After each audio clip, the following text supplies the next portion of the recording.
For millions of years, Mau rainforest stands tall and strong as the most covered place in Kenya. 400,000 hectares of indigenous cedar, African olive, bamboo, dombea, and shrubs. Inside these closed canopies of green lives a small forest community. Misitu kwa Ogiek ni kama nyumba. Ogiek ukiondoa kwa misitu haina tofauti na shura ila ambayo iko ndani ya maji. Ukiweka pale ama samaki ni kukaukia, hawa hakuna kujimudu. Using the forest to hunt, gather, and shelter their families from the biting cold. Chakula chetu ilikuwa nawekangwa miti, mtu naangusha miti kubwa mtarakwa, na labu naweka ni kuchonga ndani mpaka nakuwa sanduku. Na kuweka chakula kama asali, kama nyama imekaushwa. Sasa madawa iko ndani. But this land holds a dark secret. The trees are no longer natural. Parts of what was once a dense forest lies barren and desolate, a bleak testament of how destructive man can be. Ilirudi ikakuwa na wenyewe. Wenyewe sasa tayari wakawa sio sisi. Ni wenye walimiliki mashamba kutumia cheti ama title deed, ambao wengi walikuwa watumishi wa serikali wakati huo. Na mtu alipomiliki mwenyewe, kitu ya kwanza yeye hakuwa anataka kumiliki kwa forest, alitaka kumiliki kuibadilisha. Sasa hali hii unaona imebadilika, ni vile mtu anaiona hii ndio hasa hali ya shamba sasa, si tena hali ya forest.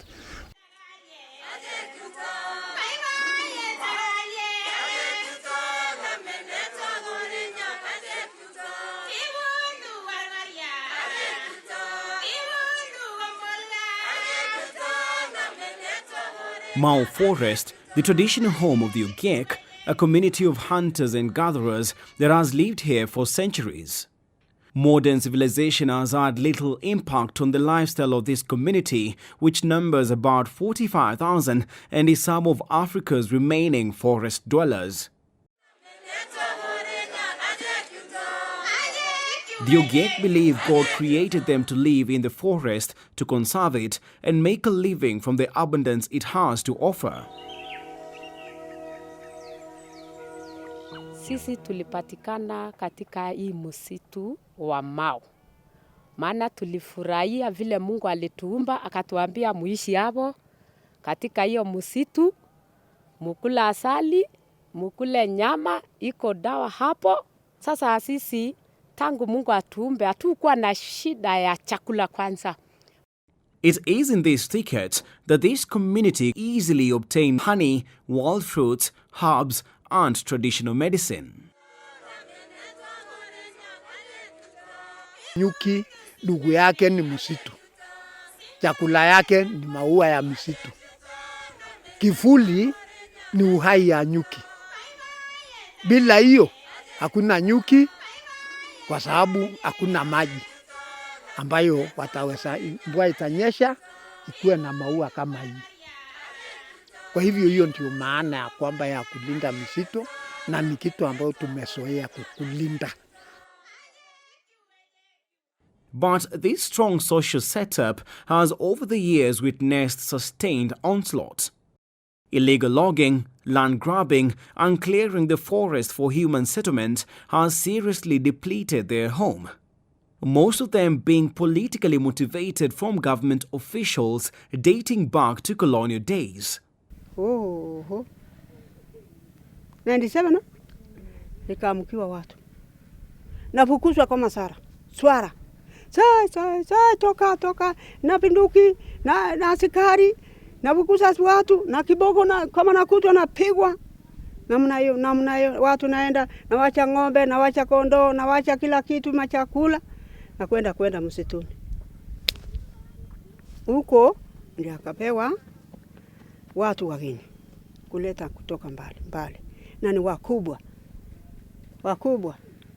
ya kea, wakubwa ya jeshi, wakubwa ya serikali, yote na kiasi huko. Ile mashamba yetu nachukuliwa Kitu yetu tunapotea huko, tunarudi tena glasi ile ilikuwa ya shida. Misitu iliangushwa, misinga zikaisha.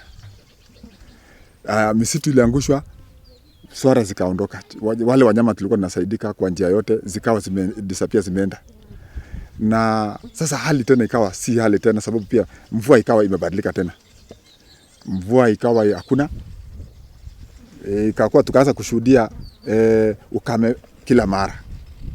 Sasa na magonjwa yakaongezeka. According to the 2009 report on Mau, the complex had lost 107,000 hectares of forest cover, a quarter of its total cover.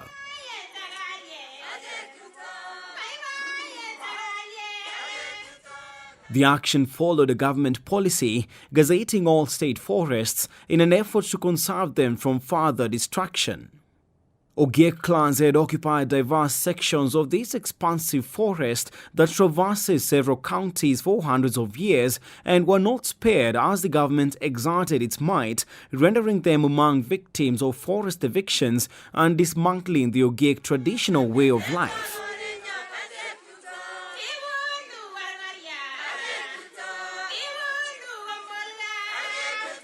People lived in those forests from time immemorial, for centuries, even mountains, you know.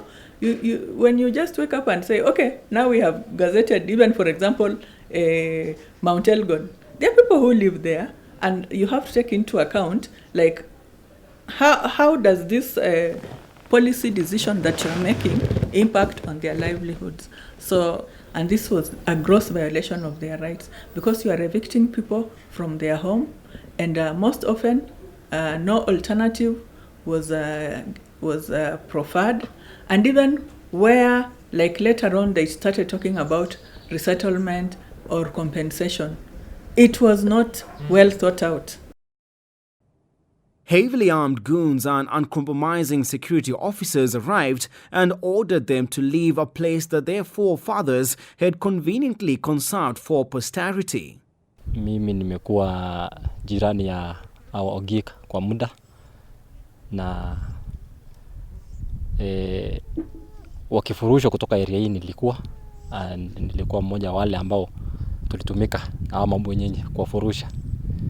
Lakini baada ya hapo tumekuwa tukirithiana, maana hiyo vita ilikuwa vita mbaya sana, na hatungeishi kwa maadui. Tulitumika kwa njia mbaya, lakini kwa maombi yangu sasa hivi ni kwamba serikali itimize ahadi ambayo hao Ogiek walipatiwa. Tayari tumesikia kumekuwa na ruling na judgment kwamba warudishwe kwa mashamba yao, na tayari tumesikia kwamba wanapitia hali ngumu sana. Haki zao za kikatiba na haki zao za kimsingi zimekiukwa.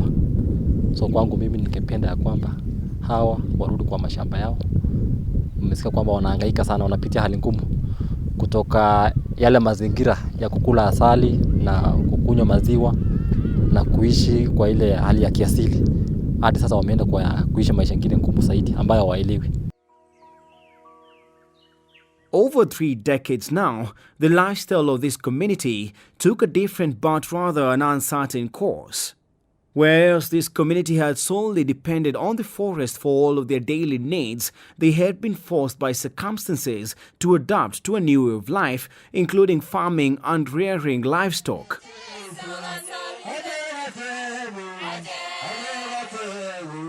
The painful pinch inflicted by government agencies continues to impact negatively on all age groups, be it children, youth, or the elderly.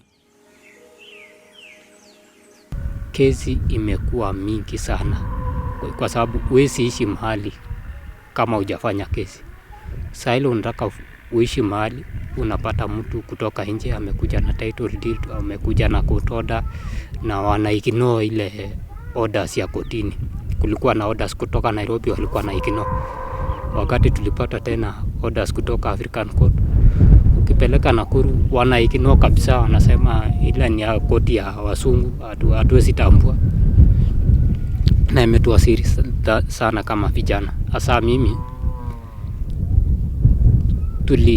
nilikuwa nafuata baba kila siku kotini wakikuwa na kesi mpaka mwaka wa 2010, wakati hata mimi ilibidi niingie kesi kwa sababu ya mahali naishi saizi. It was the beginning of a long and tedious journey that saw community representatives traverse through corridors of justice both within Kenya and outside. From 1997 to 2013 imekuwa muda mrefu sana bila haki kutendewa. Tukonelea kwamba hii haki ambayo tumenyimwa, wacha tujaribu mbinu zingine. Mimi mwenyewe nikatumwa katika African Commission on Humans and People's Right kuenda kusoma statement kuhusikana na changamoto ambayo jamii wamezipitia. Na tulipoenda commission kweli ikawa commission wakasimamisha all eviction ambayo ilikuwa ikiendelea kwenye msitu ya Mau, especially ya East Mau. Na vile waliweza kutoa hii notice, hii order, ikawa serikali ya Kenya wakakosa kuiheshimu ile uamuzi ya African Commission on Humans and People's Right. Na wakati tulianza pia kulalamika, ikawa commission wenyewe wakasema kwa sababu walifanya kesi similar na hii jamii Ogiek, kesi ya Endorois, na wakaona serikali sababu ni commission walikata, wakakosa kuheshimu. Sasa wakaonelea wenyewe, wakatuambia kitu wa kwanza tutapeleka African courts ndio tuweze kupata haki kwa sababu haki yenu mmenyimwa. May 2017 was a moment of reckoning for the Ogiek community as well as other indigenous communities across Africa. The African Court on Human Rights, that is AFCHPR, formally recognized the importance of respecting indigenous communities' land rights in Africa by ruling that, and I quote, the Ogiek's right to their ancestral land and linked cultural and religious rights, among others, had been violated by the government of Kenya as a result of decades of evictions in the name of conservation, end of quote. After the ruling, we had now a chance. We came, we celebrated.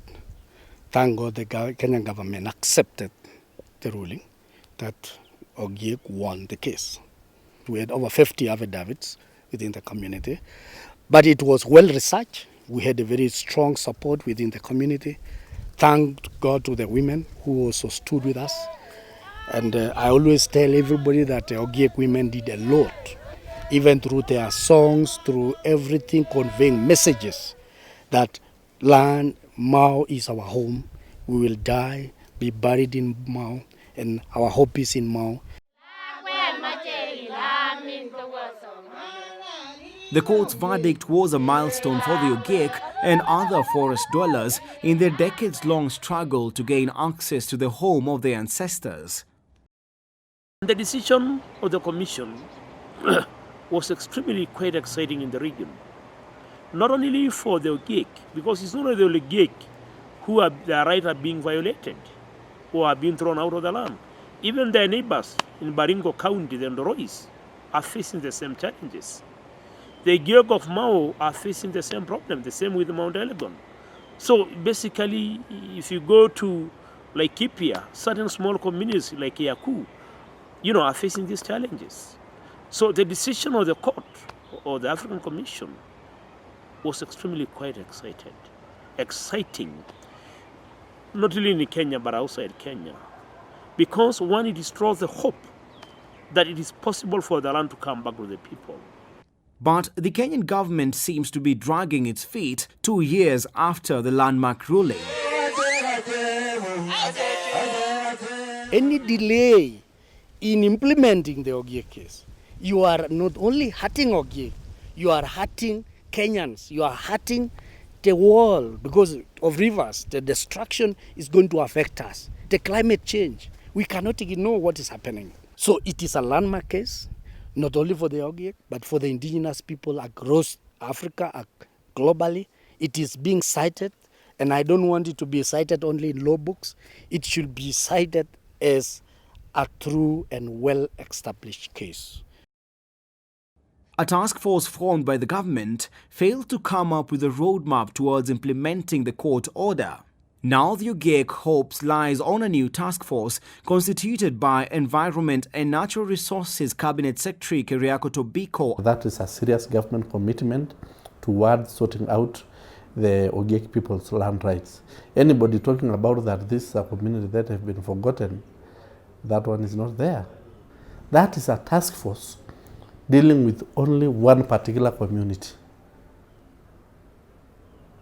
Is that a community that can complain that the government is against them, or the government has forgotten them, or these people are mistreated? I want to assure you, government commitment, national land commitment, and the under government in bringing the issue of the Ogiek to its logical conclusion. As the community waits for the outcome, which they hope will resolve the long-running struggle to gain recognition on their land rights, the Ogiek has embarked on doing what they know best, which is conserving the Mau forest through replanting of trees where they have been cleared by illegal loggers and farmers.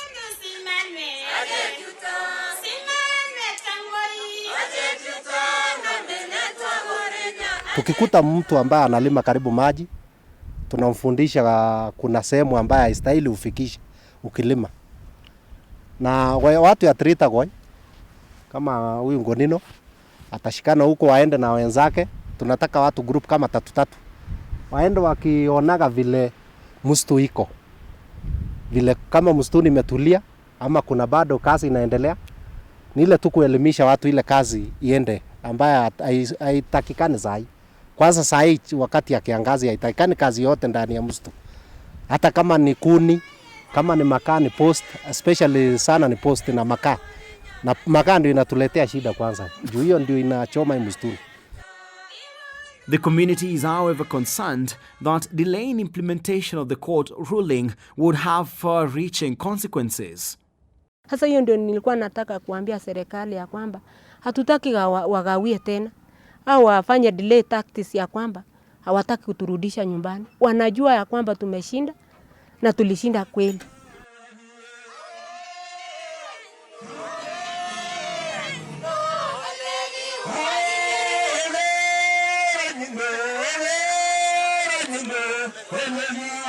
Yeah.